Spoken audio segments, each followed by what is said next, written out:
Good afternoon, folks. We're really glad that so many of you have joined us for this conversation today. We're hoping to talk about the future of our churches as we all continue to weather the COVID pandemic.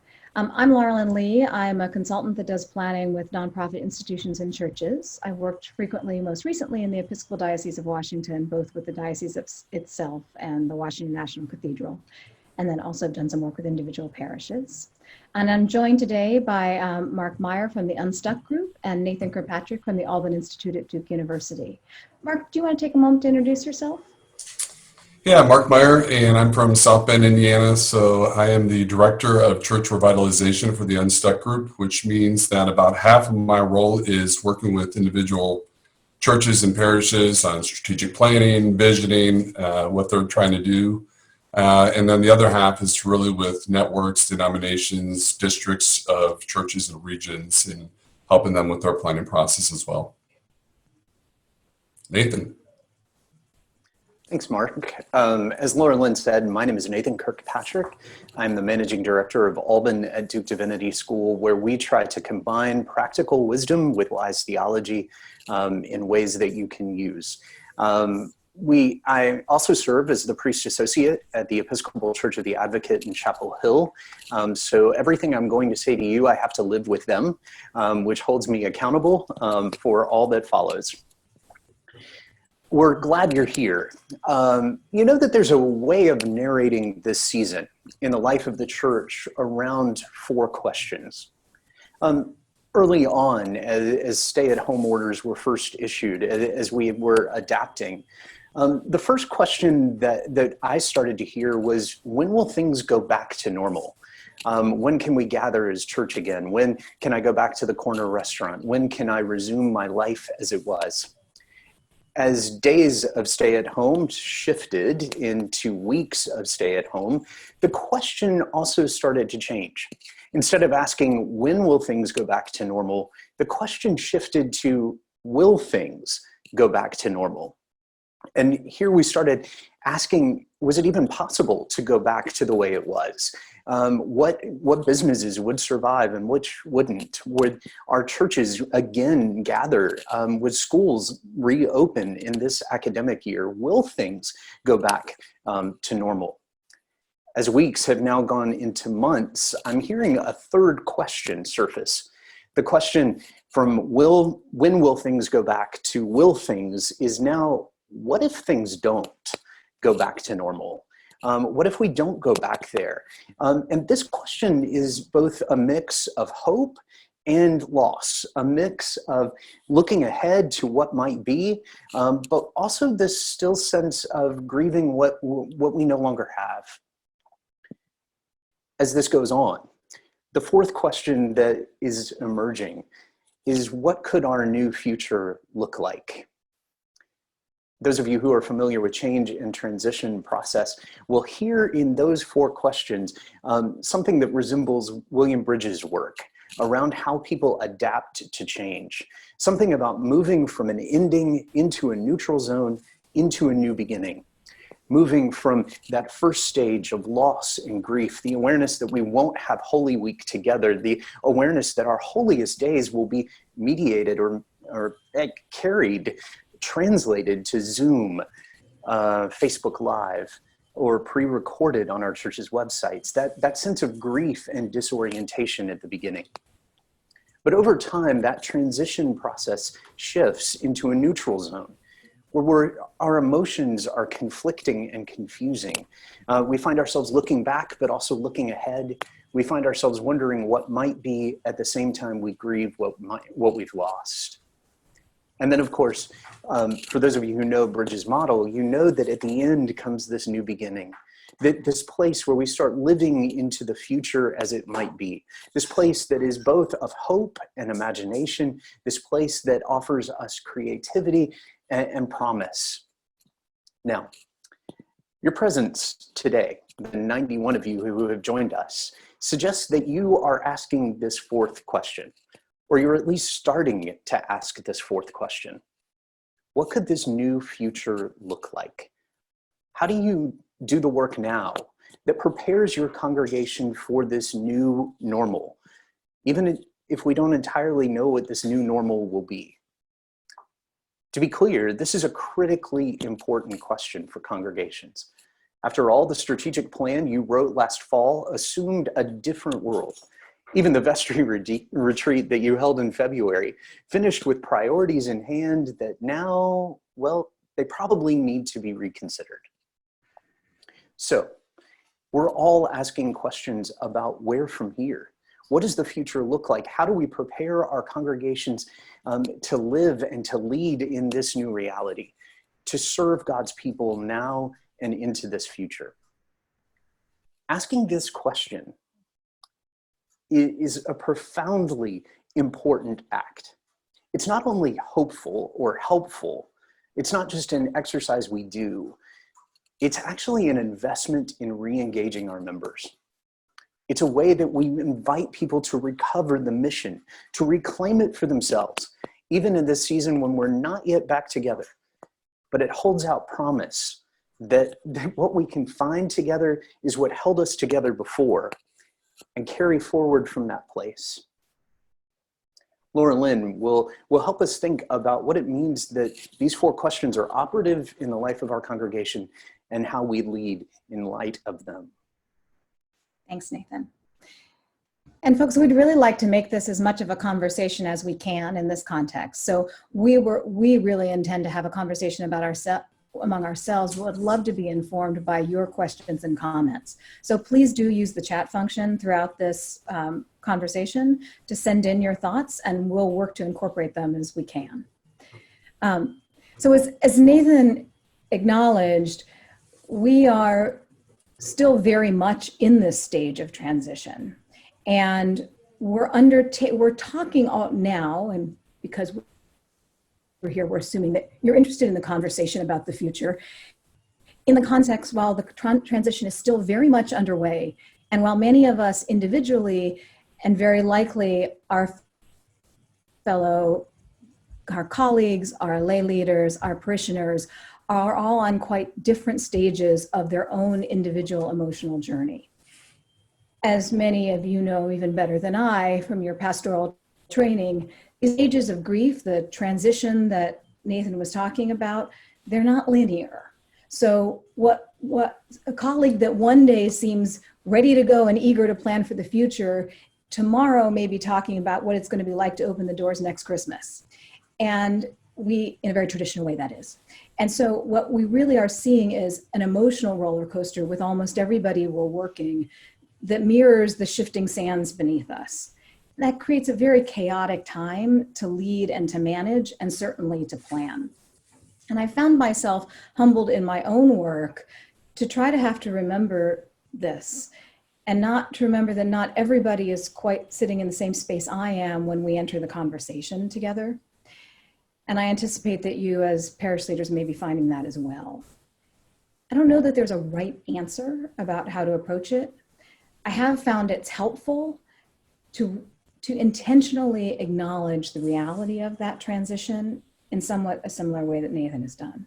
To be able to talk about the fact that the questions we have been asking have been changing, the information we have has been constantly changing, that there is a very real and palpable sense of grief that we all have for things that we have lost and have likely lost forever, and that our realization about the long-term nature of some of that change is affecting us all differently and is coming to us all at different times.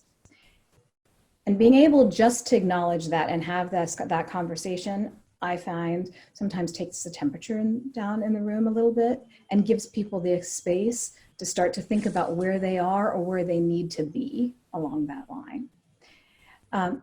The other thing, and as Nathan started to reference, that I've also found that the planning effort itself, the invitation to think with people about what a positive future might look like, is a basis for building hope and to helping people to get to that 4th question more comfortably and to live in that future uncertain state more comfortably.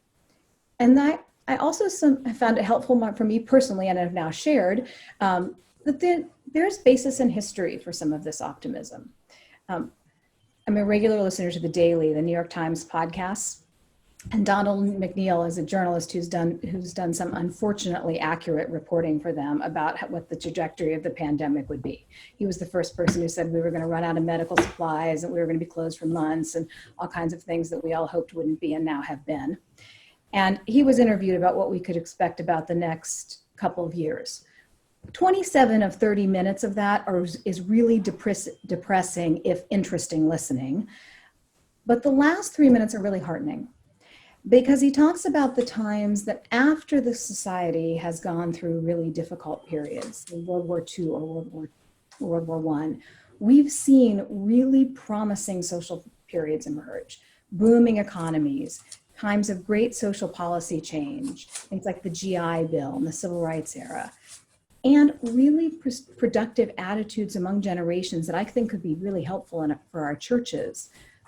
Taking more pleasure in the small things, more care and more interest in religious institutions and spirituality, a sense that we will take better care of each other. And for our church, we're facing an accelerated pace of change that we can't now stop. We never would have wished this, but it does provide us an opportunity to be bold and creative about how we're going to fulfill our still fundamental missions. So, Mark, I'm going to turn it over to you, as I know the Unstuck group has done some good thinking about how to undertake that revisiting strategic planning work. Yeah, that's great. Well, like Nathan mentioned, I feel for those groups that, oh yeah, late last year we got this great plan in place and we've been doing the work and we've got our I's dotted and our T's crossed for the strategic plan that we're going to be venturing out into in 2020. And you get into 2020 and it's like, well, apparently something has changed, right? And that can really take the wind out of the sails, honestly, with several of the groups who worked with. It's just that you feel like you've just put so much effort into that process, and now did it just hit the scrap floor, or where are we in all of this?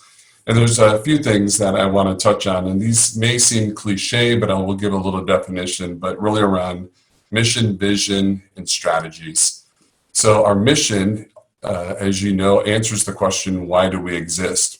And when we come back to restore unity with God and each other in Christ, when I hear that phrase, immediately my mind goes to, there are hundreds of ways we can do that. I mean, what a great mission. And we can accomplish that in a lot of different ways. And our mission hasn't changed in this. Our why is a foundational piece that's here, that we get to step back. And when you're thinking about your planning process, to come back to the basics of, our core beliefs are still our core beliefs.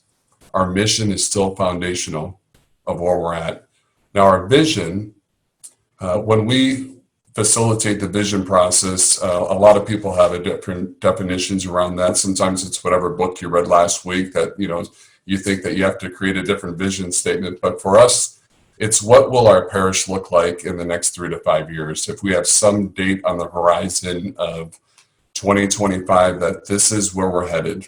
And it's in a tangible way that we know that we're moving that direction. And for those of you who have created a vision over the last 6 months, or even if it was a few years back, it's probably time to revisit that, to zoom back out and look at, are these things relevant?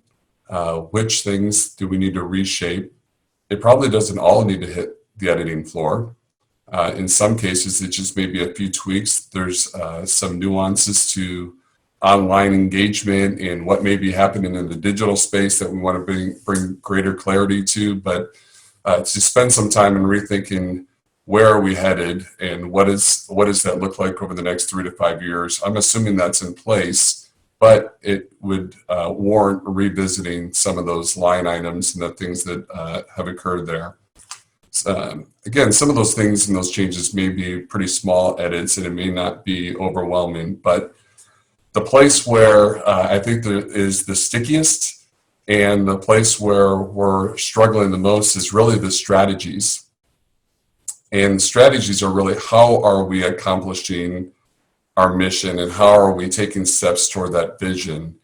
And that's the boat that's really been dumped.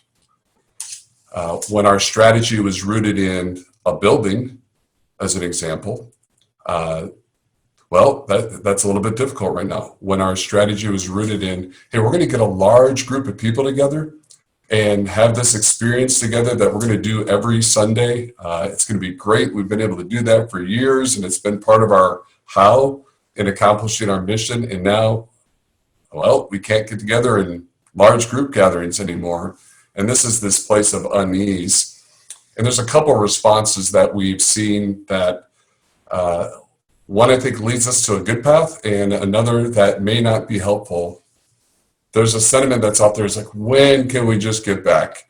When is it that we're going to get back to our family, that we can come back and experience our time together on Sundays, and we just want to get back to what was? Well, it's not going to be there.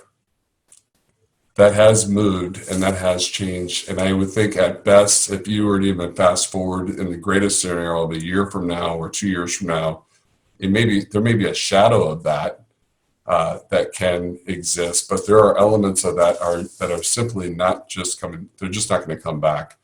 There was a headline that came through an email recently, something along the lines of, "Hey, in a few weeks, church is going to open up again." Well, when did it close? I don't know when it closed, and nor should we have that mindset. But there's this desire to go back to what was, and there's a desire to go back to the strategies that we have done for months and for years and years. And anytime that so the caution there is, we should be in love with the mission and not in love with our strategies. And that's a hard transition when for so long we've been really in love with some of the strategies and how we've done this thing we call church together and this mission we're on together. And it's appropriate to zoom out and expect a different future at this point. Nathan, I know that you've done quite a bit of work and have had several conversations with parishes as well. What are your thoughts there? So one of the things that occurred to me as you were talking is a friend of mine says that this era is truly apocalyptic in the sense of the laying bare, the exposing, the revealing. And one of the things that has been intriguing to me in this season is how in some places, when program went away, when our typical Sunday morning went away, what we saw was a real clarity of mission. We saw a clear sense of who we're serving and why we're serving them, and how we do that and do it well. But there are those other places that when all of the program and pageantry went away, what we uncovered was actually some mission confusion. And some place where it was less clear who our community was besides the people who gathered on Sunday morning. It was less clear how well we were serving our neighborhood even. And so I think one of the really interesting tensions in this time is what we're learning about ourselves. And I think one of the dangers in this next phase is that we actually unlearn that which we have learned, that we stop seeing this about ourselves. I know you have some hints and some thoughts about some immediate needs to do, even while we're keeping this longer strategic arc in view. Before I hand it back to you, Mark, one of the things I just want to note, thank you for all of you who have already submitted questions. Keep them coming. We will be getting to them in just a minute. But Mark, back to you. Yeah, there's just some things that we're kind of hearing, and I'd like to just talk about what can we be doing right now and over the next 30, 60, 90 days. And there's a real pressure. Goodness, there's states that I think they're meeting this week, right? And I think there's others that are pretty much, shut down until the fall season. And there may be this pressure that's mounting of, when are we going to open the doors? When are we going to get back together? What does that look like? And there's a few things that I just wanted to kind of get to from communications and what is it that you could be doing right now in this time. One, as I mentioned, the church isn't closed. Just from a messaging and communication, what I would want to be telling my entire parish is that, our mission hasn't changed. We're going to continue to do what it is that we feel God has called us to do uniquely in our community, the best way that we can. And right now, Where is that? It's in your home. It may be with a few people that are close to you, that are around you, that you can continue to step into that mission. It's online, and it may be in a Zoom meeting, which we've all come to love so much these days. But it's an opportunity for that community to continue. That our mission hasn't changed, but and we're going to continue to do the best we can despite the circumstances of what we're living in. Many of you, the research that we did with churches across the country, that as many as 90% of churches and parishes had moved to some type of online something, and which is remarkable. And I think of particularly the smaller churches and parishes that have just made some bold moves in a matter of 6 weeks, 8 weeks. It's pretty incredible and commendable what has been done there. There's kind of this emerging thought or attitude about this online. And again, there's a couple of responses to this. One is, well, we got this kind of Band-Aid. It's almost like apologetic for, hey, we're doing this thing online, check it out, worship with us. It's an apologetic approach to what online may be. But I would suggest that in our communication, that as we look forward to the future, and I'm sure we'll speak to this more, that to get ahead of this and let our parish know that this is something that we are going to double down on. And we are going to get better and better at what our online experience is, because we believe it's going to be a great way for some people to continue to take steps. And we actually can execute some pieces of our mission online. And while it may be a little bit bumpy right now, maybe there's some things we're still trying to figure out with technology, and we're not video editors quite yet. But every week we're going to work hard to get better. And as a parish and congregation, we just want y'all to know that. That would be something that I would want to strongly consider, letting them know that this isn't something that's going away. In fact, it's going to be an integral part of what we're going to be doing. Just because you can open up again doesn't mean that you should. And just because we can open up, I know like in the state of Indiana where I'm at, there are churches that are opening up this weekend. And I was thankful, honestly, to hear the message from the Episcopal Church of Indiana to say, we're not doing that just because the governor says so. We're not opting to do that. And I think that's it's a great opportunity to say that your health matters for those who are at risk in our community. It matters not only for us as a congregation, but also for this community we love that don't get it, and the optics of that. Just because we can doesn't mean that we should. The other thing to consider for this current reality is the guest experience. And I know that when we think about new guests that are showing up and what that may look like, if it was difficult in January to invite a friend to Sunday morning, hey, come with me Sunday morning. I'm going to buy you lunch afterwards. Come on, it's going to be okay. Just, slide in the back with me. You'll be able to manage that. And to bring a friend in that, how much more difficult has that gotten now when we go back in August or we go back in September, or whatever that may be? Hey, come with me Sunday morning. You got to bring your own mask. You're going to meet a bunch of strangers now with maybe with masks. And if you happen to have a child or two that you're bringing in, we're going to be checking them in maybe into some kind of space where a bunch of kids that you don't know are going to be gathering. It just got more difficult there as well for that to happen. So when you think about this online and invite opportunity that we have, we can invite people and invite guests online in a unique way. And I think we're seeing that with some of the data and metrics that are coming through this. And the other thing too, just for our parish and for you, we will get through this. And our mission has not changed, and we've got a great future that's ahead. And we're going to get to the other side of this. Nathan, any other thoughts that you would have along those lines? Well, we have some interesting questions. Lauralyn, let me turn this question to you. we have a question from Jeff about this language of permanently lost. What do you see that we have lost that won't come back? Well, I'd love to be wrong. As kind of goes to my point that I sometimes walk into these meetings and feel like I'm the angel of darkness talking about the realities that I think I'm seeing.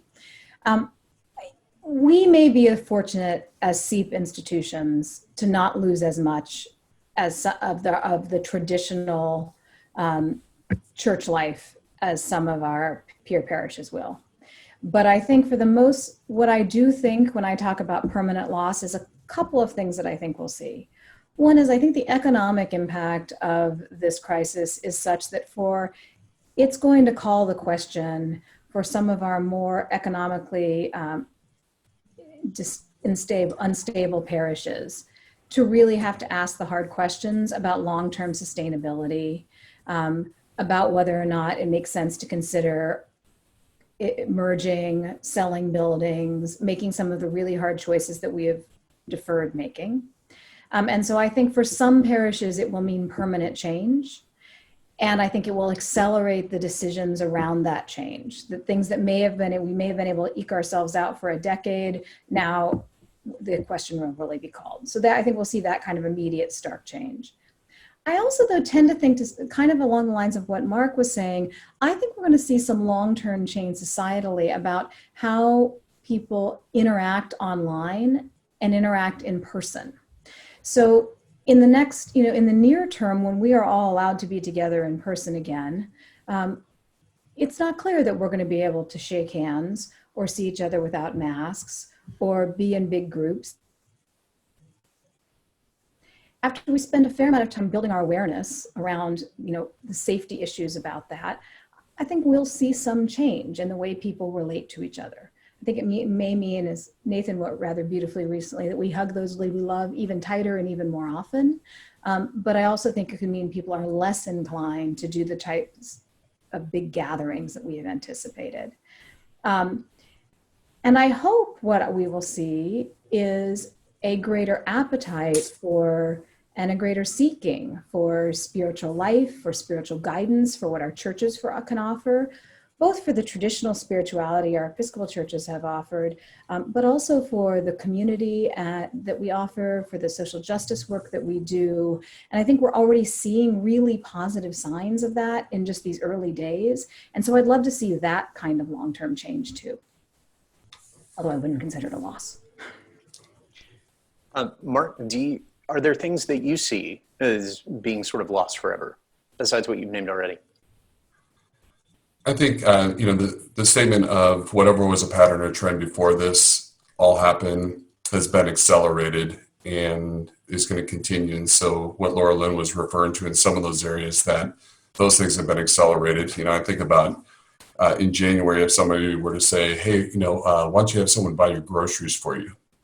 Like, no, I can buy my own groceries. Thank you very much. But suddenly now it's a pattern or a trend that has just been accelerated. And so when I think about average Sunday attendance, and that had been in decline, and that was one of the patterns and trends that we were experiencing, 25% down over the last 10 years as a denomination.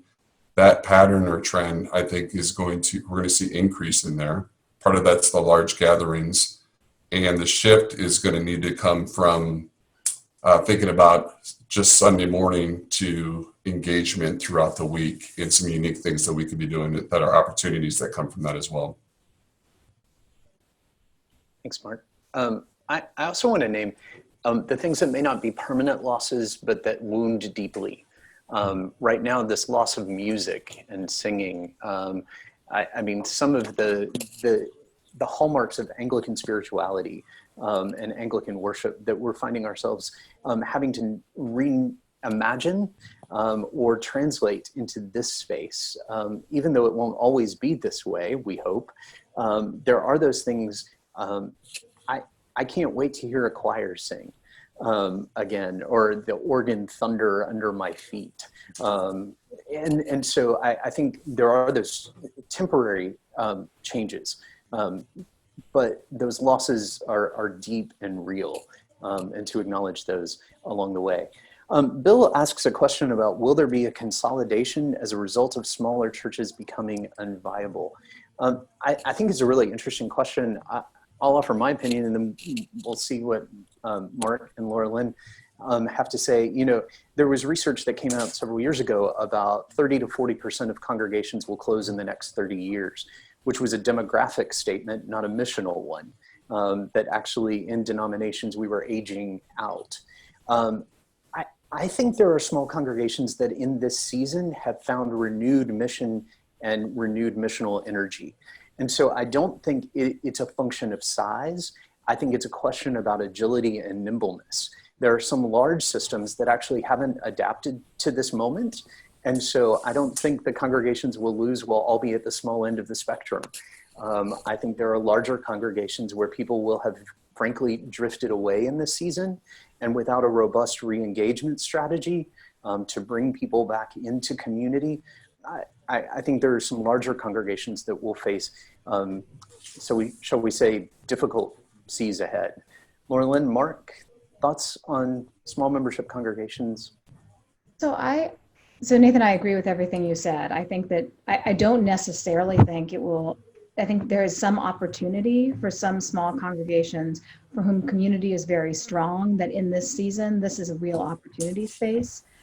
I do think, though, that we will see some consolidation of small parishes. And I also work a lot in the higher ed space, and the parallel for this has been the conversation around small private colleges. And I think we're going to see it in both industries. I think that for some of the smaller, financially weaker organizations within our sector, this will call the question on their economic stability, on their economic sustainability. Having said that, I think there is an exciting opportunity that we've always talked about, but that has been made more tangible by this time. We've talked a lot over the years about small parishes who don't have an economically viable model and how there might be the opportunity for collaboration and partnership. What I think now we're starting to see is, in the time of crisis, parishes have actively collaborated to share offerings, to double up Sunday services, in all kinds of really creative and interesting ways. And that collaboration has been less painful, and we've gotten over the obstacles to it than we all feared it might be. And I think there will be some opportunity for the small parishes, while they may not exist in the state that they did in February 2020, but they will continue to exist in different sorts of forms that are more creative and more collaborative than in the past. Yeah, I would add that one of the things that we would say that we've been praying for, or when we think in terms of working with an individual parish, is that what is it going to take for us to be interrupted in this state that we've been in, where we've been in maintenance mode or preservation mode, and where so much of our dialogue has been around how do we keep people, how do we pay the bills, how do we sustain this building. And my hope is that this has been an interruption for many parishes that says we can't keep doing things the way we've been doing. And it's an opportunity to truly launch a brand new life cycle. And Nathan, I completely agree. There are some small congregations right now that I think have kind of awakened and have locked arms and renewed their sense of community. But I think a big piece of that is renewing that sense of having an outside focus rather than an inside focus, that it's less about us, but how is it now that we could truly love and make an impact on this community? And if that interruption can occur, I say this to teams I work with all the time, give me 8 to 12 people that are fired up, that are laser focused on our mission, that are ready to get after it and make an impact here in our backyard. I'll take that all day long, versus 60 or 80 or 100 people with heels dug in saying, oh no, we're going to just keep doing what we've been doing. So that's the opportunity I think that's at hand for many, many parishes. And there are cases, sadly, though, I think that probably we're going to see 30 to 40% reduction in consolidation that's going to be happening through this, because sadly, many are our heels dug in at this time. So there are a couple questions that relate to the strategies for both re-engaging our members who now have been physically distant, but then also how do we build relationships with the folks who are online only attendees? And it feels like attending to both sides of that equation really matters. Mark, do you want to start us on that? Sure. For the current attendees, I love the old school stuff that's been happening. You know, we could pick up the phone and get a hold of everyone, right? And I think that there's been some great learnings in really the stories that I'm hearing. It's actually more connection, more just people thankful for them reaching out that they're hearing. And not only for the ones that maybe have been the core attending, but whoever's on that membership list that maybe we haven't been able to connect with. So we have that piece there. As far as the online engagement and connection, I think that one, making sure that we're improving that experience on a weekly basis is really, really important. And two, I'd like to be thinking about asking the question of who is it that we're trying to be reaching? My sense is that we really may not even know who is it that's showing up online. And we probably aren't working some type of an intentional plan or strategy of who is it and what are we trying to actually accomplish online. So that's going to be an important piece, but that's how I would set things up. Lauralyn, you want to add to that?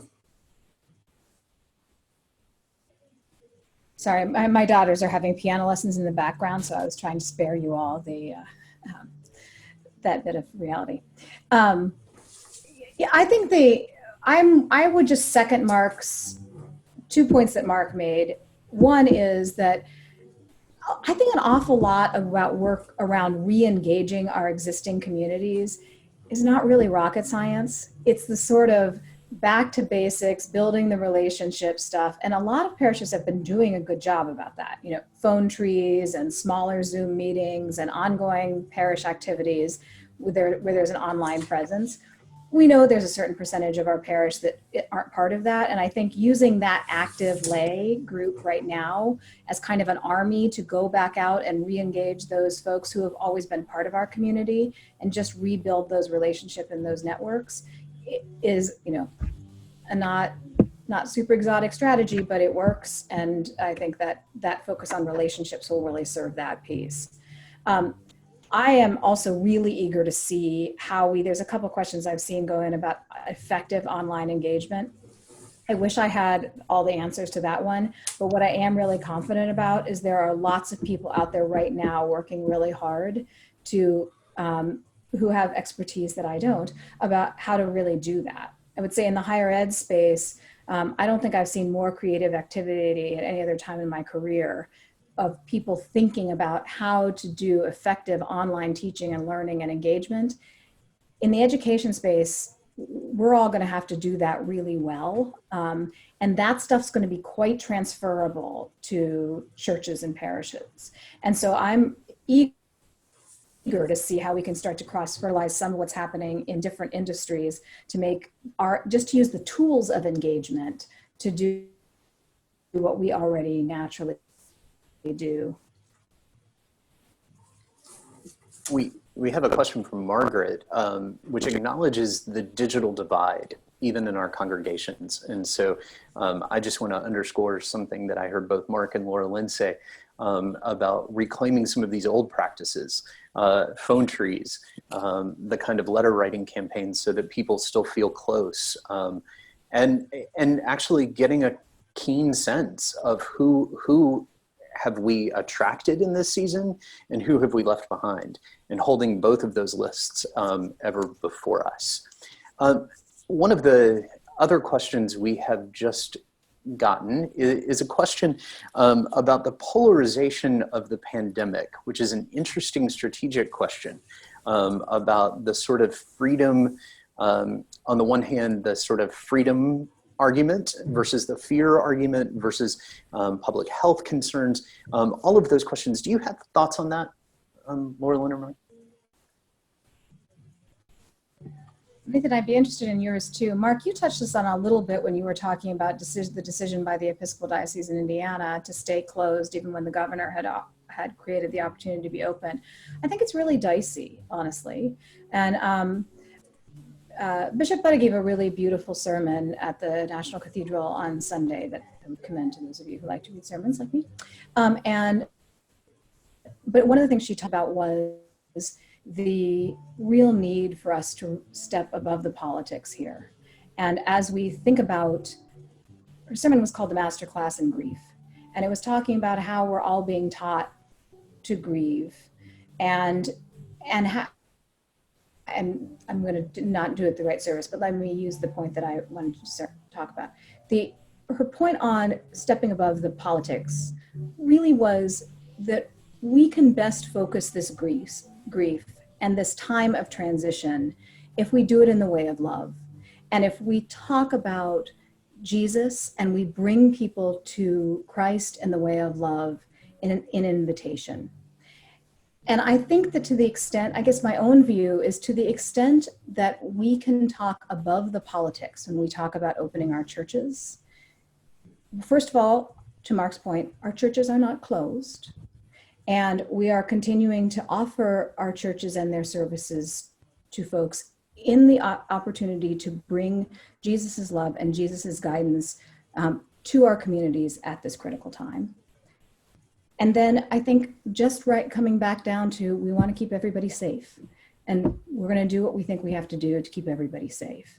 But I think it's a very difficult question. And I don't, so by saying stay above the fray, I don't want to say that without acknowledging how difficult that is to do.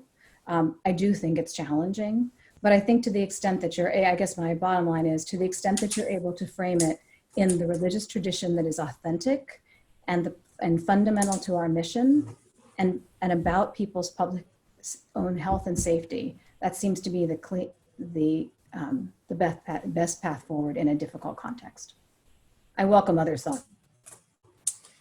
So. Yeah, I think it's not that I'm hitting a skip button, but it's more along, let's get laser focused on our mission. And we're going to continue to do what we've always been doing.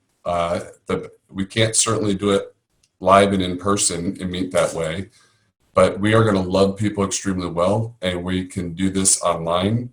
And the argument about like the freedom piece is just, I don't know that that's the thing that we want to be our lead. I think our lead is that we get to love our community really well, be fully engaged with our neighbors, be fully engaged with how do we help the next person that we have some type of contact with, and continue to help them find hope, encouragement, and nothing can stop us from doing that.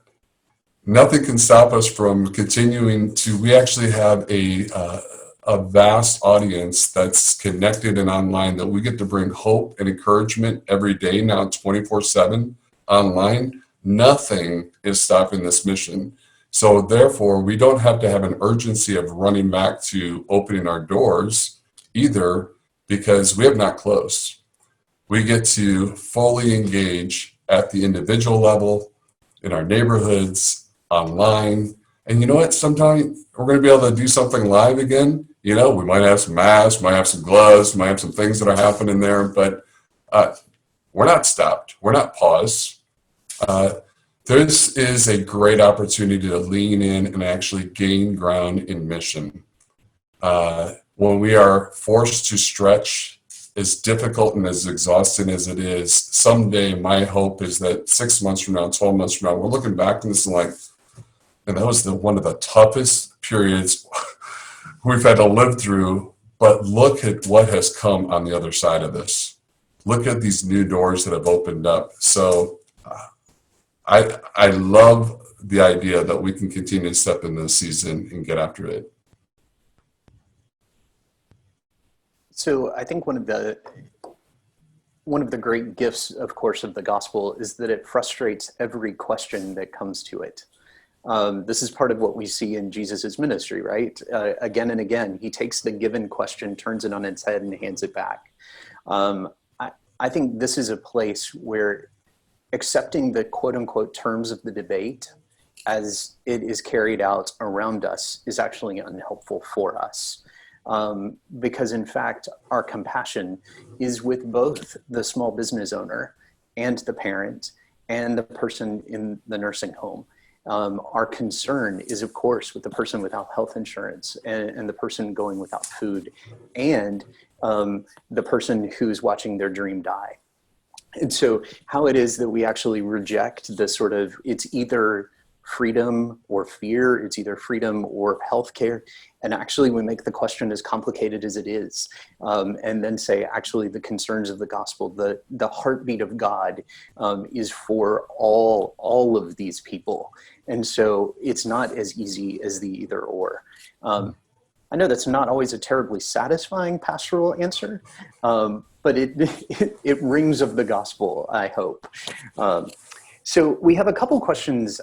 Helen asks a question about VBS, children's ministry, especially at a time when parents are slammed and actually sort of backing away. I will say from my congregational experience, one of the curious things that happened right after Easter was the right sizing of our online offerings. We figured out that we were trying to do too much and the community actually couldn't bear it. And so we changed some focus in the weeks after. And I do think this is one of those ongoing questions about surveying our members and engaging our neighbors to find out what is help and what feels like one more thing. But Lauralyn, Mark, do you have advice for how we engage parents in this season, strategies for thinking about what do we do around children's ministry, or at what point do we say it's too much and we don't want to add on? Mark, why don't you go ahead? Yeah, one of the, I do think that there's an overwhelm. I've had more conversations with exasperated parents, and this is first grade. Why am I so stressed out? And they're just, they've never been trained on how to teach a child, and suddenly this is thrust upon them.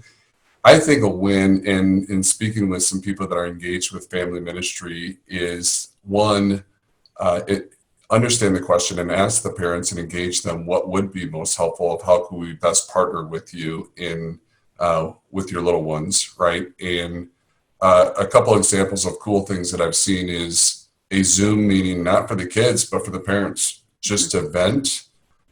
Hey, what's going on? How do you get oxygen? There are some places that have brought in a teacher or two, some psychologists as well, just to kind of give them tips on how a 7-year-old actually learns because they've never been taught this, and just some practical things for the ones who are dealing with the classrooms.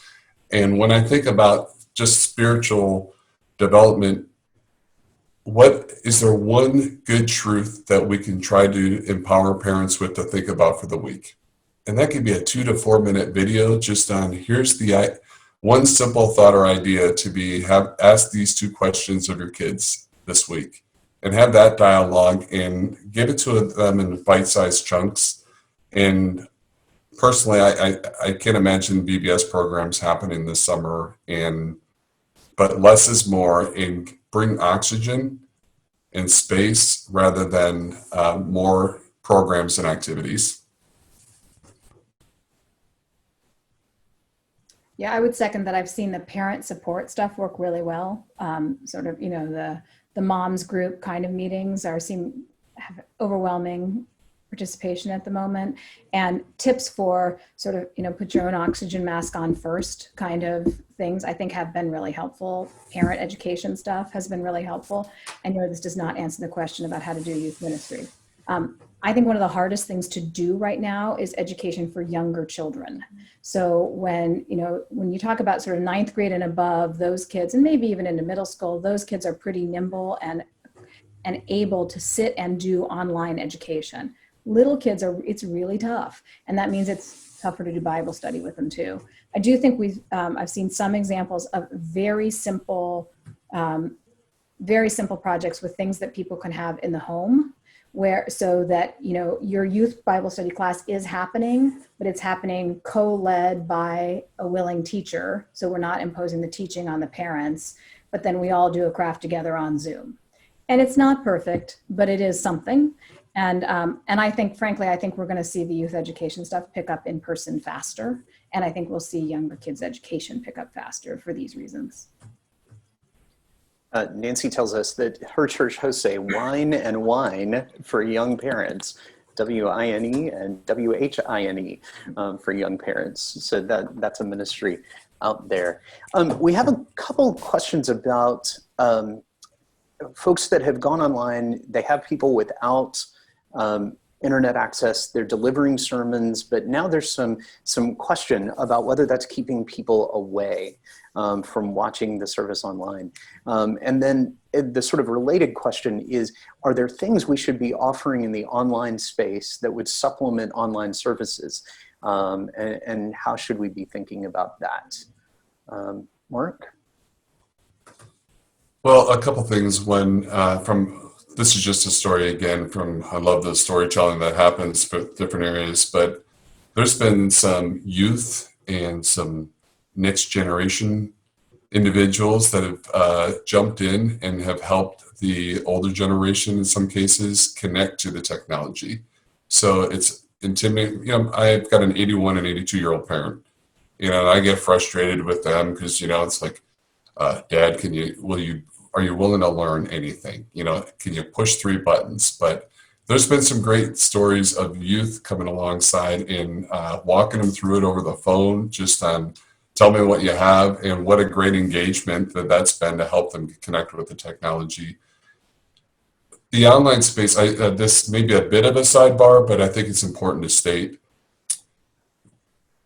I would really love to see the online strategy be 80 to 85% directed at those we're trying to reach, rather than those who are already here. And because I believe that this is a broader need that we have. And so when we think about programming, messaging, language, and everything that we're doing in that, in our online space, and we've been hesitant generally as a denomination to go there, it's a great place to pilot and try some new things and try new language to connect with people that we have never connected with before. And so the strategies again, it kind of zooms back out to that question, who are we trying to reach? But I just had a conversation with Parish in the DC region, and they're talking about the idea of launching a podcast. And, it's for the spiritually curious was kind of the ideation around that. And what a great thing is to engage new people with questions, pull them into a conversation and allow this space to be a pilot and a petri dish for some new. That would be my bent online. And then for those who are maybe going to your website for the first time in 3 years that, admittedly, they've never actually been there until they had to just a few months ago, we can get them our normal offerings, and that could be available to them. But let this be a new playground and a means of how do we connect with people. I believe we can help people take great spiritual steps 100% online. And it could be someone that comes from a completely non-Episcopalian background. That's your challenge and that's your story problem. How fun will that be?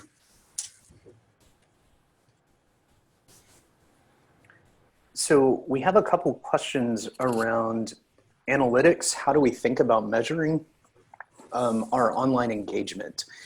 These are, of course, complicated questions that vary from platform to platform. I would simply say, before turning it over to Lauralyn, one thing to keep in mind is that what we measure begins to matter. And so how we think about what we count and how we count it, it's dangerous to start actually gearing our offerings to get more clicks, to get more attention. I would actually say that we're all learning right now what it means to actually, how we would measure deeper engagement and deeper connection with people. Lauralyn, do you have other thoughts on that? I think my only thought is short, and it just underscores what you've said, Nathan, and having talked to Mark about this, I think I know he agrees. I think thinking about engagement as our mode of measurement makes sense. I, though, think we're in such a period of transition right now that it probably makes more sense right now to refine the opportunities for engagement, to focus on our energy on creating them and to making them as good as we can make them, and focus on measurement in 6 months or so, when we have a better sense about what the world what our more permanent world might look like and what our online versus physical is going to, those opportunities might be, so that we can see what real meaningful engagement, how we're redefining what we've traditionally thought of as ASA to engagement in our parishes. Which, of course, we don't know how the parochial reports will read for this year and how we will document and register all of these things. Of course, at the heart, close to the heart of many Episcopalians are questions of social justice. And right now, as we're thinking about strategic planning, as we're thinking about envisioning the future, Bill asks, are there certain issues such as racial disparity and equity, perhaps that have been highlighted in a new way in this pandemic, that will need to be addressed? And how should we incorporate that into the mission and strategy of the church? Lauralyn, we'll turn to you first and then to Mark. So I actually think this is one of our greatest opportunities and strengths. So one thing that I think, we've all joked about how the pandemic has made every weak edge apparent, right? In every possible context it could have. And one of the things that has been most heartbreaking, I think, is to see the way the traditional inequities in our society have played out through this virus. We have a great tradition as an Episcopal church of leading and caring about those issues of social justice. And I think there is a tremendous opportunity to ride the momentum and awareness that is being built, say, for instance, by the disproportionate effect of the virus on the African-American community versus the white community. To really double down on our commitment to those issues and think about that as a space that we could lead, and we could lead in the way of love. And I think so when I think about where we have kind of a strategic advantage as an Episcopal church, that's right front and center. And it's both, it's convenient that it's strategically helpful. It's also just the fundamentally right thing to do and so consistent to our mission that doing it will be what our current parishioners want to do. And I'm hopeful will draw others to us, because I think there is a unique period of time right now where there's real need for leadership. And I think the folks on this phone are among those who are capable of doing it. Yeah, it's so being the outsider of the group and non-Episcopalian, it's one of the things that I've observed that is a uniqueness. Lauralyn, you're right on that. It is a strength of this whole idea of social justice. It's one of the growth engines and integral parts of it's part of the denomination, but it's this unique heartbeat. And you look at the rich history of you all have been on the front lines before so many others, and you've taken arrows and criticism, sadly, because of it in many, many cases. And for each individual parish, I think that there's a natural heartbeat, passion, calling that you have around one or two or three of those key areas that to get very, very focused and clear on. It is very, very evident in this time, but it's a strength that you get to lean into, and it's a uniqueness that you have as a denomination. By the way, which I would say that you've done a great job of burying, can't say that word clearly, but we're not telling that story very well as a denomination as well.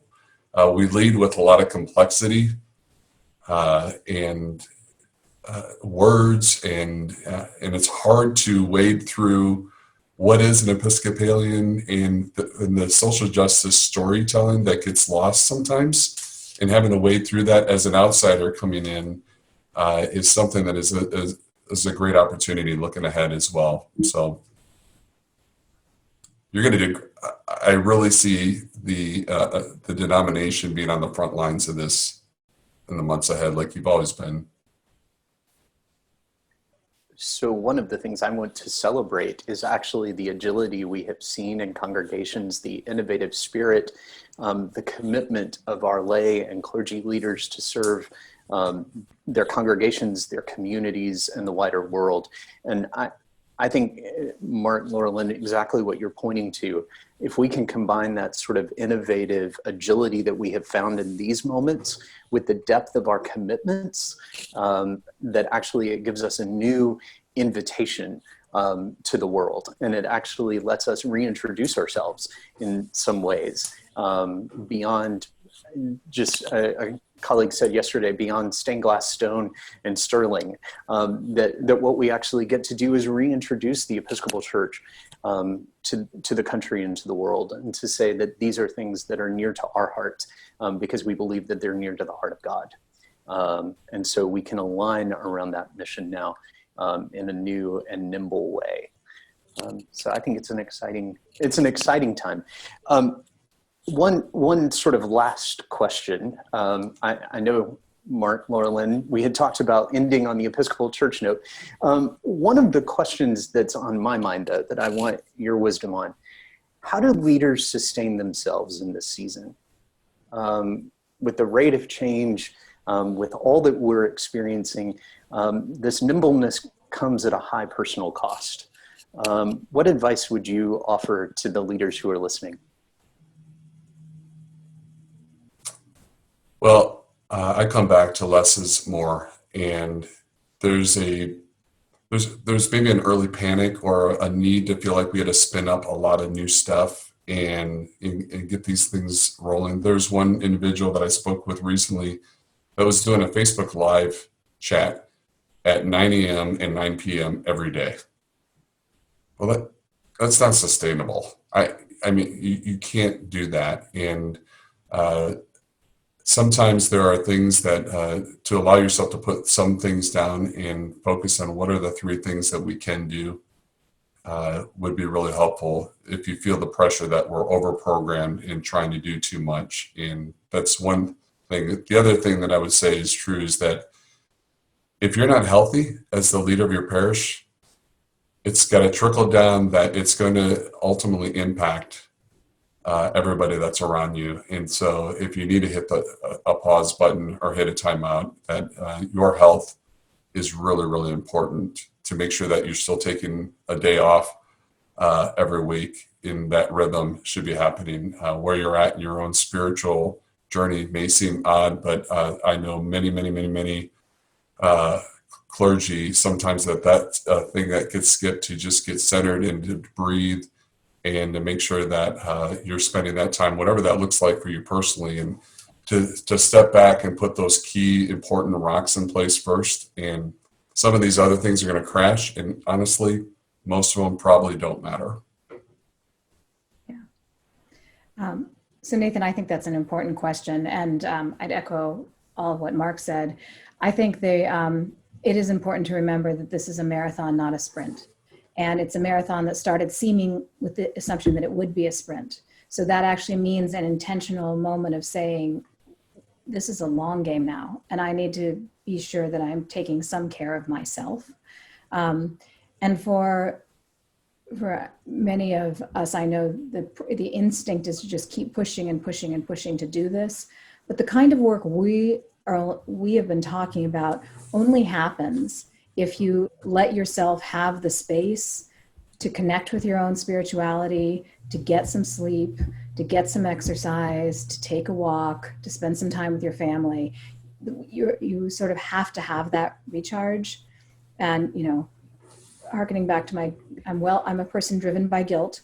And so I can easily often be inspired by being reminded that I can only do this work well if I do those things, and that the people I work for will only feel free to take care of themselves if they see me doing it. And so that you are modeling for the other people around you, both your colleagues and your parishioners, and that's really important. And it's really important for you to be healthy for them. It's also really important for them to see how we need to take care of self-care right now, and for you to be able to have the mental space to be the kind of leaders that what we just talked about calls you to be. Nathan, any final words of wisdom? I think we're about 5 minutes over, so before Joe gets irritated with us, I should probably. I don't think so. Just a word of thanks to you, Lauralyn, and to you, Mark, and of course to Joe for hosting us, and for you all for participating. Joe tells me I can end it.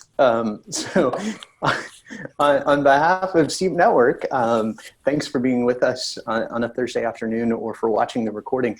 Whenever you can, know that our prayers and best wishes are with each of you as you navigate these days. Thank you for the hope you give your people and for the hope you give the world. God bless you.